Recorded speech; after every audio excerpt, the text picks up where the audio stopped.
ये कहानी हिरण्यकश्यप नामक राजा के समय की है, जो बहुत शक्तिशाली था। अगर कोई उसकी आज्ञा का पालन नहीं करता तो वो उसे मार डालता। राजा हिरण्यकश्यप के मन में भगवान विष्णु के प्रति बहुत घृणा थी। एक बार उसने ब्रह्मांडीय शक्तियों का मुकाबला करने के लिए भगवान ब्रह्मा से एक अनोखा वरदान मांगा। ये एक ऐसा वरदान था जिससे उसे कोई भी इंसान, भगवान, जानवर या कोई भी जीवित प्राणी द्वारा नहीं मारा जा सकता था। ना ही उसे दिन या रात में मारा जा सकता था और ना ही उसे स्वर्ग या पृथ्वी पर मारा जा सकता था। इस वरदान ने उसे दुनिया के सभी प्राणियों में सबसे बड़ा बना दिया। दरअसल हिरण्यकश्यप वो राक्षस था जो अपने भाई की मौत का बदला लेने के लिए भगवान विष्णु को मारना चाहता था, लेकिन भाग्य को तो कुछ और ही मंजूर था।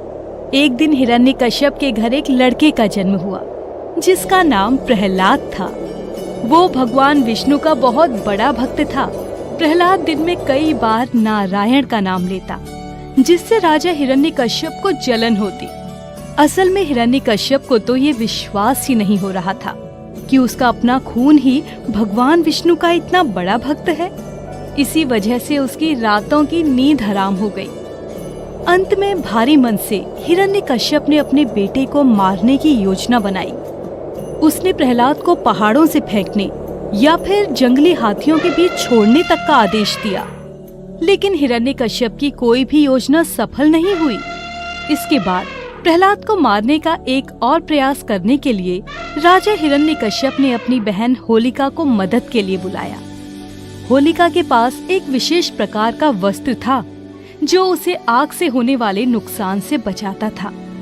हिरण्यकश्यप ने अपने बेटे प्रहलाद को होलिका की गोद में बिठाकर उसे अलाव पर बैठने को कहा। फिर उसमें आग लगा दी गई। जैसे ही आग लगी, होलिका का वो वस्त्र उड़ गया और उसने प्रहलाद को ढक दिया, जिससे वो सकुशल बच गया। लेकिन होलिका उस आग में जलकर मर गई। ये सब देखकर हिरण्यकश्यप दंग रह गया। उसे अपनी आंखों पर विश्वास नहीं हुआ कि आग ने उसकी प्यारी बहन को उससे छीन लिया। इस घटना के बाद से ही होली की पूर्व संध्या पर होलिका दहन की परंपरा निभाई जाती है। वहीं दूसरी तरफ इस घटना के बाद भगवान विष्णु नरसिंह जी के रूप में प्रकट हुए, जो आधा मानव और आधा शेर के रूप में थे।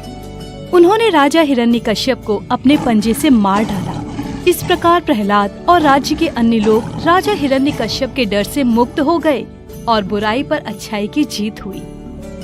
हिरण्यकश्यप और प्रहलाद की कथा इस तथ्य की ओर इशारा करती है कि भगवान के प्रति सच्ची भक्ति रखने से कभी भी बुरा नहीं होता, क्योंकि भगवान हमेशा अपने सच्चे भक्त को अपनी शरण में लेते हैं। इसके अलावा होली साल के ऐसे समय में मनाई जाती है जब खेत पूरी तरह से खिल जाते हैं और लोग अच्छी फसल की उम्मीद कर रहे होते हैं।